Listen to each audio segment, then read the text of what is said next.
নমস্কার জি আর একটি ব্লগে আপনি সবাইকে স্বাগত। এখন বাজে সকাল 7:30। ব্লগটা এখান থেকে স্টার্ট করছি।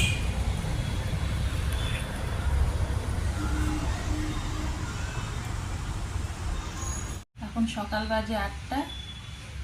আমরা নাস্তা করতে বসে পড়েছি। আজকের নাস্তা দেখুন, গাঠিয়া। গাঠিয়া কিন্তু এখানকার গুজরাটিদের ফেমাস নাস্তা। সকালে উঠলেই কিন্তু ওদের গাঠিয়া চাই। ওদের গাঠিয়া খেয়েই কিন্তু সকালে শুরুয়াত হয় গুজরাটিতে। এটা গাঠিয়া, এটা লঙ্কা ভাজা, আর এটা কিন্তু পেঁপের একটা পাকা ভাজা সম্ভারও, আর একটা কিন্তু কাঁচা। এটা পেঁপে। চা খাওয়া হয়ে গেছে, এবার চা খাবো। দুজনের জন্য 2 কাপ চা ছেঁকে নিয়েছি।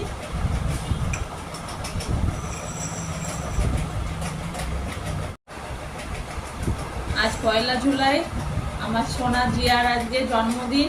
শুভ জন্মদিন আজকে। জিয়া স্কুলে গেছে।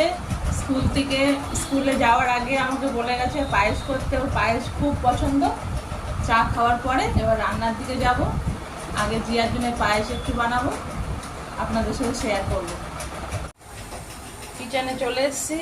সবার আগে পায়েস বসিয়ে দেবো। পায়েসের জন্য আমি দুধটা হাঁড়িতে ঢেলে নিয়েছি, বসিয়ে দিয়েছি। একদিকে কুকারে আমি আলু বসিয়ে দিয়েছি।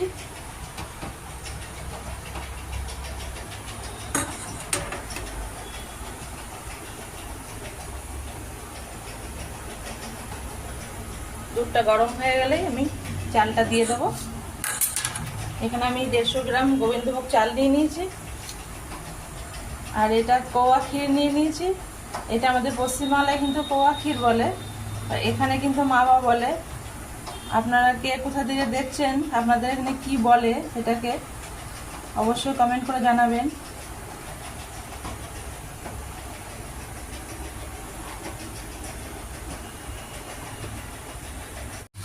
আলুর সবজি আমার হয়ে গেছে, শুকনো আলু। এদিকে পায়েস হয়ে গেছে। পায়েসের এটা অফ করে দেবো, দিয়ে দেবো। এবার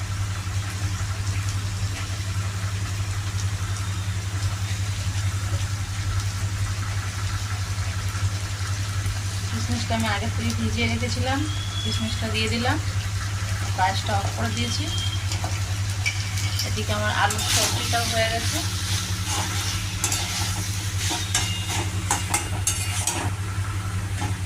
এই সবজিটা এখানে শুকি ভাজি বলে এরা।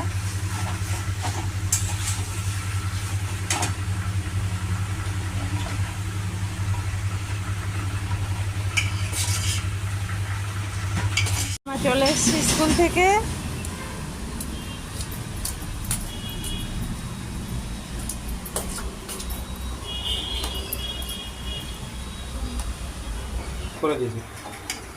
পায়েসটা এখনো চালটা দিয়ে দিয়েছি। চালটা সিদ্ধ হচ্ছে, এখনো অনেকটা দেরি হবে। চালটা এখনো সিদ্ধ হয়নি। এদিকে জিয়া মা চলে এসছে। জিয়া মা খালি বারবার জিজ্ঞেস করছে পায়েস কখন হবে।